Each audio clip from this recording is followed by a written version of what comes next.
Hi everyone, welcome. My name is Billy.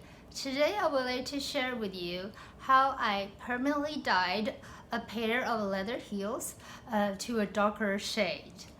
This video is in a way a follow-up to my last video number 24, where I talked about dyeing a pair of red heels into a mahogany shade to better complement the Chinese New Year party dress that I was wearing to a networking event.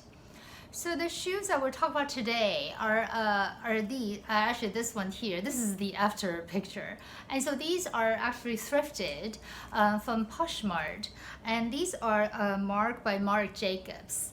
And so originally they are Kelly green, and even though the Kelly green is very cute and really perfectly complements the style of the shoes, that is just too bright for my liking. And so I knew when I was purchasing these shoes I would be dyeing them. So after I received the shoes in the mail, the first thing I did was just to wipe it down with a damp cloth just to remove any kind of dirt, which there was minimum in this case. Then I spritzed the interior, both the footbed and everywhere with a very generous spritz of isopropyl alcohol here. And this is to sanitize and obviously to disinfect the shoe. And I just leave it to dry overnight because it gets quite saturated actually. So here is a video of the 4 steps showing how I dyed this particular pair of heels. First, I'm going to remove excess wax or factory finish from the shoe itself. So here I am using acetone or just a regular nail polish remover, and dabbed a very generous amount of it on a clean rag and just wipe it down with firm to very firm pressure, and just try to get it everywhere in the shoes, including the nooks and crannies here near the belt buckle detail of my shoe here. And so I just here wipe it down very firmly. And I had previously done this twice already before I shot the video. And so some of the color had come off already onto the rag. And also, as you can see, some of the color had been stripped off already from the shoe. So the color is not very even on the shoe at this point. Then onto the dye itself. Here I am using Saphir brand of shoe dye, and it's a French brand. And I'm using the shoebox tub as a tray to set my shoe dye in. And this is so that if I accidentally knocked over the shoe dye would be contained within the tray itself. And don't ask me how I learned this because it was not a happy event. So here I am using a small makeup brush that I'm not using, and to apply the shoe dye to the area of the shoes that needs more precise application, such as the heel that I'm doing right now here. And then I moved on to the other areas of the shoe also. Here I am doing the edge, where the shoe upper meets the heel, and I'm turning the shoe upside down here, so then excess shoe dye, any runoff would be flowing towards the shoe and not to the sole. Then I switch over to the dauber that comes with the shoe dye, and this allows me to cover a much larger area of the shoe very quickly. As you can see, this color is quite dark actually. This navy blue is much darker than I had anticipated. And so normally I would have done, dye the shoe, first, a few times to get to the desired level of saturation. But here I'm only using it one time because the navy blue is already very dark, and I do not want the shoe to get too dark. Then here I am switching over to the little brush again, and to get to all the nooks and crannies of the shoe. Especially around the shoe buckle and also under the little belt detail here on the front. After I let the shoe dry about 3 hours, I'm applying a shoe lotion to the shoe, and I'm applying a very generous amount of the shoe lotion actually. And I am using a Saphir brand of shoe lotion, the same French brand that I've been using. And so here I am just applying a very generous amount of it everywhere.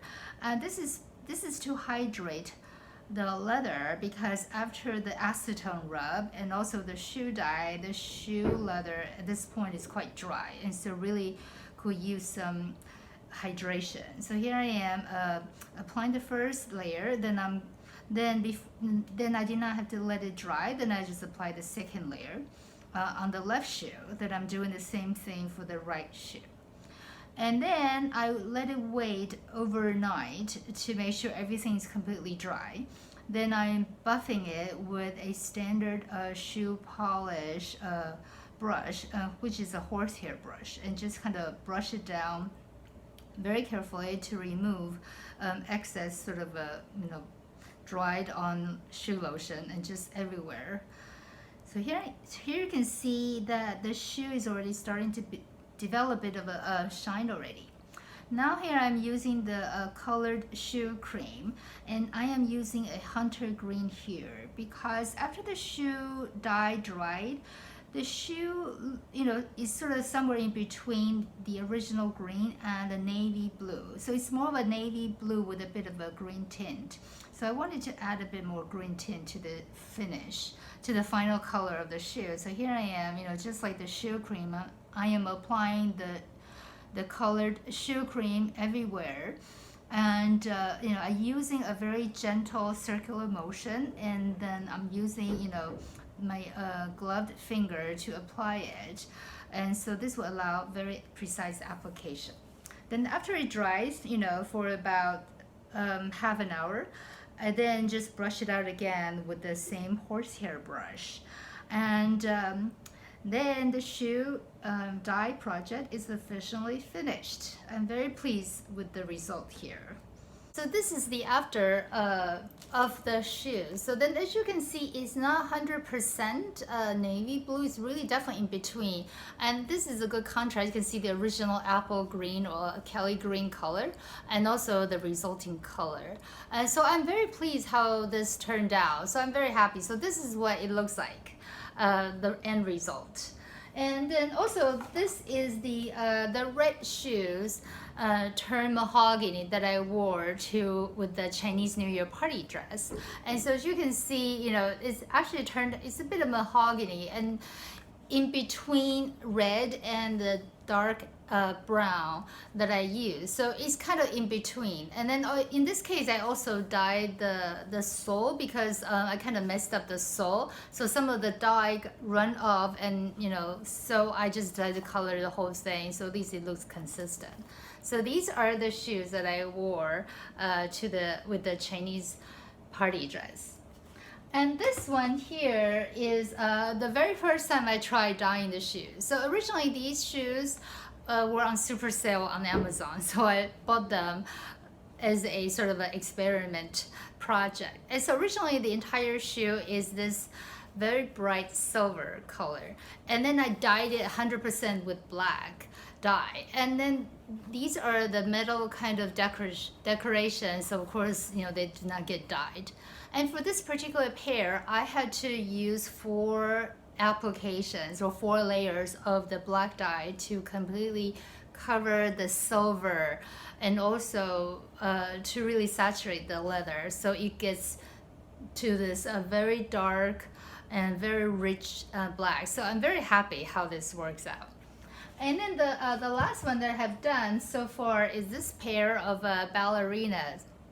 And these originally are white, so this portion was white, but it had a black toe cap and the black sort of the bow here, and also the edge here was also in black. But because I live in New York City and this gets scuffed up, the white portion got scuffed up incredibly easily when I walked on the street, so I just ended up not wearing these very often at all. So they were sitting in the back of my closet for about 20 years. That's just how insane it is. So after this pair, I was so encouraged by this, so I decided to dye this one, and so the whole thing is now black. And by now I had gotten better without having the dye run off to the heels. And so I am incredibly happy, and then I feel like I really got a new pair of shoes. So I'm very happy about this dyeing shoes project. These shoe dyeing projects have been incredibly satisfying and have given me a tremendous sense of accomplishment. And especially if you start with the black one, it really is difficult to mess it up even if you try, because shoes can never be too black. And of course, as a New Yorker, I do think black goes with everything, such as this very bright magenta vest that I'm wearing now. So I hope you have enjoyed this video today, and I hope I will see you soon. Bye bye!